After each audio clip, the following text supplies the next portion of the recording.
নমস্কার বন্ধুরা, অনুশ্রী রান্নাঘরে আপনাদের সবাইকে স্বাগত। এ হচ্ছে আমার যা। আমরা দুজনে এই ছোট্ট রান্নাঘরে আপনাদের সামনে রান্না করে সব পরিবেশন করি। এরকমভাবে আমাদের সাপোর্ট করবেন যাতে আমরা আরও নতুন নতুন রান্না করার মোটিভেশন পাই আপনাদের থেকে। চলুন শুরু করি আমার আজকের রেসিপি। আজ আমি আপনাদের সঙ্গে শেয়ার করছি চিংড়ি মাছের একটা খুবই টেস্টি একটা রেসিপি, যেটা গরম গরম ভাতের সঙ্গে দুর্দান্ত খেতে লাগবে দুপুরবেলাতে। চিংড়ি মাছের তেল ঝাল। এই রেসিপিটি খুবই সহজ আর একটা সিম্পল অথচ সুন্দর একটা টেস্টফুল রেসিপি। প্রথম থেকে শেষ অবধি ভিডিওটা স্কিপ না করে পুরোটা দেখার অনুরোধ রইল। চিংড়ি মাছের তেল ঝাল বানানোর জন্য সবার প্রথমে আমি এখানে নিয়েছি 400 গ্রাম পরিমাণে চিংড়ি মাছ। আমি এখানে বাগদা চিংড়ি নিয়েছি। চিংড়ি মাছের খোসাটা ছাড়িয়ে নিয়েছি আর পিঠে যে নোংরাটা থাকে সেটাও বের করে নিয়েছি। আপনারা চাইলে এখানে অন্য কোনো চিংড়ি মাছ দিয়ে রান্নাটা করতে পারেন। এরপর আমি এখানে ম্যারিনেট করার জন্য দেব আধখানা লেবুর রস। সবার প্রথমে আমি দিচ্ছি লেবুর রস। এরপর আমি এখানে দিচ্ছি হাফ চামচ পরিমাণে হলুদ গুঁড়ো, দিচ্ছি 1 চামচ পরিমাণে গোলমরিচের গুঁড়ো আর দিচ্ছি হাফ চামচ পরিমাণে নুন। সব উপকরণকে ভালো করে চিংড়ি মাছের সঙ্গে মাখিয়ে নেব।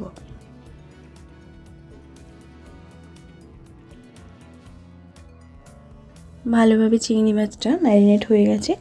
এবার আমি এটা 15 মিনিটের জন্য সাইড করে রেখে দেব।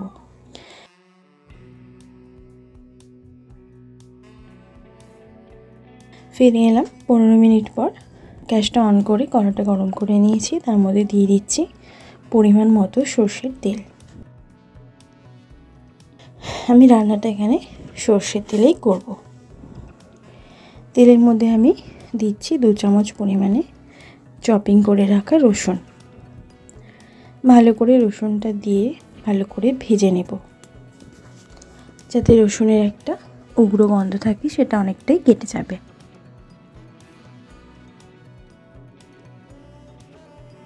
রসুনগুলো ভাজা হয়ে যাওয়ার পর আমি এখানে দিচ্ছি 1 চামচ পরিমাণে চিলি ফ্লেক্স। চিলি ফ্লেক্সটা দেওয়ার পর গ্যাসের ফ্লেমটা লো করে দেব, একটু নাড়াচাড়া করে ভেজে নেব।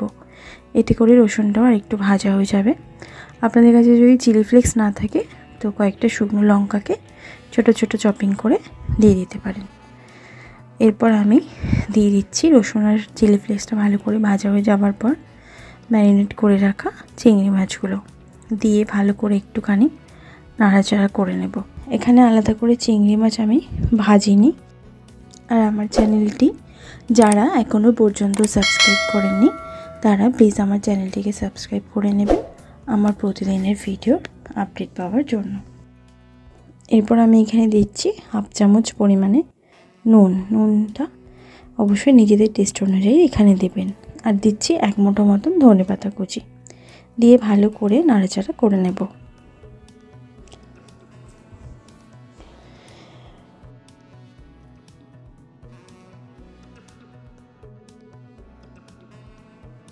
ভালো করে মেশানো হয়ে যাওয়ার পর আমি এখানে ঢাকা দিয়ে গ্যাসের ফ্লেম লো করে 5 মিনিটের জন্য রান্নাটা হতে দেব।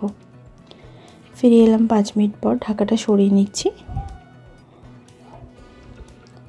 এবার আমি নাড়াচাড়া করে নেব একটুখানি। রান্নাটা আমার অলমোস্ট তৈরি হয়ে গেছে। দারুণ সুন্দর একটা গন্ধ বেরিয়েছে ঢাকাটা করার সঙ্গে সঙ্গে।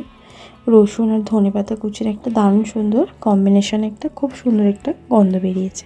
এবার আমি এটা গরম গরম সার্ভ করে নেব। তৈরি হয়ে গেল দুর্দান্ত স্বাদের চিংড়ি মাছের তেল ঝাল। অবশ্যই এরমভাবে এই রেসিপিটি ট্রাই করে দেখবেন। দুপুরবেলা গরম গরম ভাতের সঙ্গে আর কিছুই লাগবে না, এই দিয়েই সব ভাত খাওয়া হয়ে যাবে। অসাধারণ একটা রেসিপি। অবশ্যই আপনারা এই রেসিপিটি ট্রাই করবেন। ভালো লাগলে কমেন্ট করে জানাতে ভুলবেন না। ভালো থাকবেন, সুস্থ থাকবেন। ধন্যবাদ।